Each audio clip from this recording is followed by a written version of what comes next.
안녕하세요. 오늘은 낚시꾼들의 진술이 손정민 군이 아니거나 허위 진술일 수밖에 없는 이유 3가지를 나누겠습니다.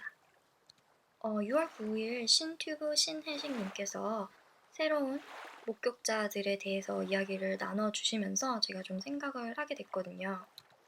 낚시꾼들의 진술은 오전 4시 40분경에 평영을 하듯이 수영을 하듯이 양팔로 휘저으며 강 쪽으로 들어갔다. 수영을 하러 들어갔나 보다라고 낚시꾼 7명은 진술을 했습니다.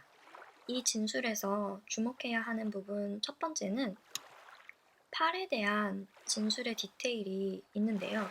평영을 하듯 양팔로 휘저으며 라고 표현을 해주셨어요. 그러면 저희들이 봤을 때 평영은 이런 개구리 수영처럼 해서 양팔을 쭉 폈다 오므렸다를 반복해야 하는 동작이잖아요.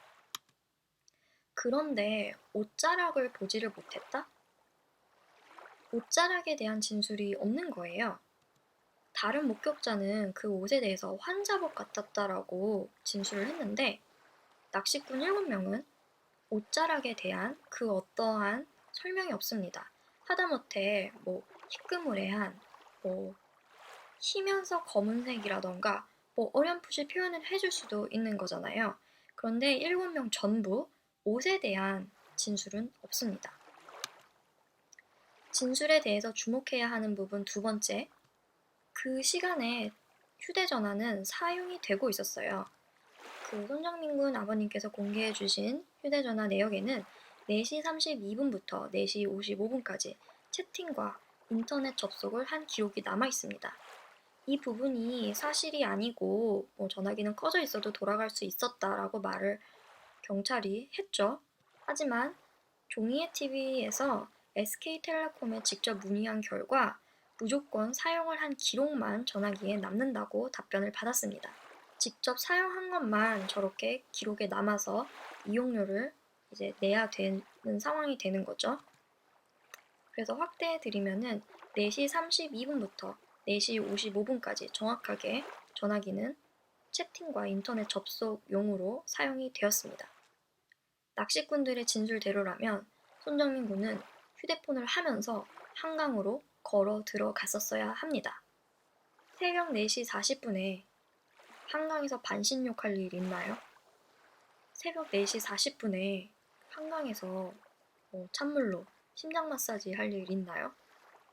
평영을 하듯 양팔로 휘저으며 팔의 움직임을 분명히 묘사를 했죠. 이 얘기는 휴대폰을 하면서 걸어 들어갔다 라는 주장이 하나 성립이 되는 거고 다른 거 하나는 진짜로 수영을 했거나 하지만 휴대폰 사용 기록이 있기 때문에 수영은 절대로 하지 않았죠.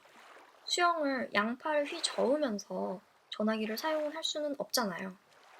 진술 주목해야 하는 부분 세 번째는 목소리예요. 조서에 보면은 그들은 머리 스타일, 체격, 목소리 등을 보았을 때 성인 남성으로 추정된다고 말을 했어요.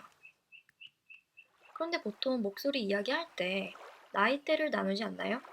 성인 남성이 다 같지는 않잖아요. 보통 20에서 30대였던 것 같아요. 40에서 50대 중년이었던 것 같아요. 60대 이상의 좀 나이가 있으신 분 같아요. 라고 말을 하죠. 그런데 7명이 전부 옷깃도 보지 못했고 목소리도 대충 나이대도 구분을 못한다? 결론적으로 낚시꾼 7명 진술은 팔의 움직임 등을 자세히 묘사했지만 손정민 군의 휴대폰은 같은 시간 사용되었기 때문에 그들의 진술이 사실이 되려면 휴대폰을 사용하면서 손정민 군은 한강에 들어가셨어야 합니다.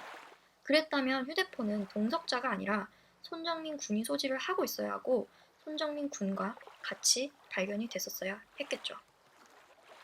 그러므로 낚시꾼 7명의 진술은 허위이거나 절대로 손정민 군이 될 수는 없습니다. 최종 결론 4시 40분에서 5시 사이에 손정민 군이 실족했을 확률은 거의 없습니다. 그렇기 때문에 손정민 군의 신발을 찾는 것은 굉장히 무의미하고 시간 낭비라는 생각을 합니다. 감사합니다.